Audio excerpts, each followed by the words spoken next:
I am interrupting this eyeshadow tutorial to do an intro on how to fix broken eyeshadows. So as many of you have asked me as of late since I put out my last TJ Maxx Marshalls haul, how do I fix broken shadows whenever they break, obviously, or whenever I receive broken items, things like that. So I have went ahead and showed you guys the very quick, simple, and easy way that I fix my broken shadows. Now this one is going to be featuring a MAC like foiled pressed pigment type shadow, so it's something that you really don't want broken because it was making a mess. It was getting like this green yellow pigment everywhere. No, I did not break this shadow purposely to film this video. Unfortunately, the little sucker just broke himself. Very convenient of you. So please don't forget to subscribe to my channel and click that notification bell right next to that so you can be notified every single time that I upload, because trust me, you want to be here. Thanks so much for tuning into this one, guys. I will see you in the next one. Bye. Now go fix all your broken shadows. Have a good time. Have a good. So we're starting off with the broken shadow. As you can see here, it's that MAC broken pigment that I was telling you guys about. It comes in this single pot, and of course, obviously, I cannot leave him like this. So we are going to fix it. So the first thing that I'm going to do is take that brush that you see over there, that little green brush, and I'm going to take the end of it and actually crush it even more. This seems counterproductive, but trust me, there is a purpose for doing this. So literally just crush, crush, crush, and turn it into a much finer powder.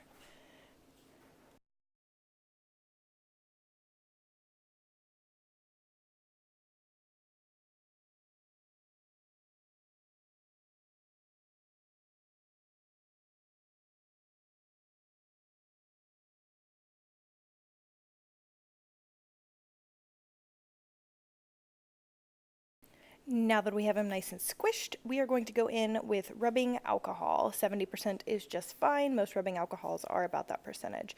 And I have a little bit poured into this cup right here just because it's a little bit easier. No, it's not measured or anything crazy like that.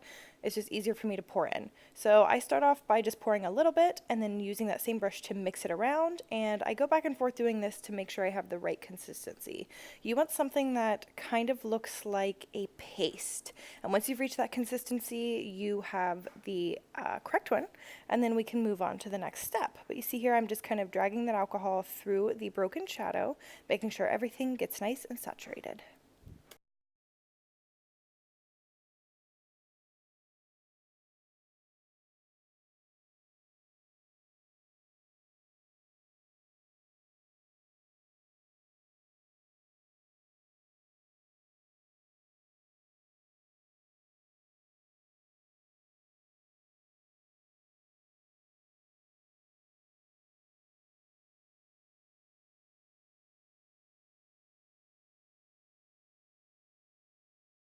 So the key in this step is we're actually going to be removing some of the excess alcohol from the pigment. So you just lay the paper towel over top of the shadow and then take, I believe I've got a nickel here, but you could use really anything that's nice and flat to press into that paper towel there. And whenever I pick it up, you'll actually see that it's soaking up the excess alcohol. I don't want any of the extra to be in there because it's just going to affect the drying process. So I'm just going to squish it around and make sure we get all of it nice and flat. Another key thing here is you want to make sure that you have the edges pushed all the way up to literally the edge of the pot, otherwise it will just break again. So you just want to make sure that's something that you really focus on, and then that's pretty much it.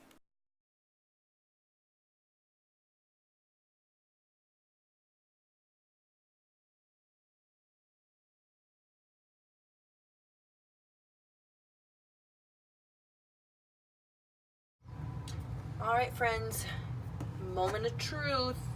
Is it repaired? So this is 24 hours after I did the initial repair. So you can see she looks pretty good, right? So let's just give it a little swatch and see, is it really repaired? Is it back to normal? I'm really digging in here. Okay, so that's what it looks like on my finger. Promising, right? Let's see. Oh yeah, baby.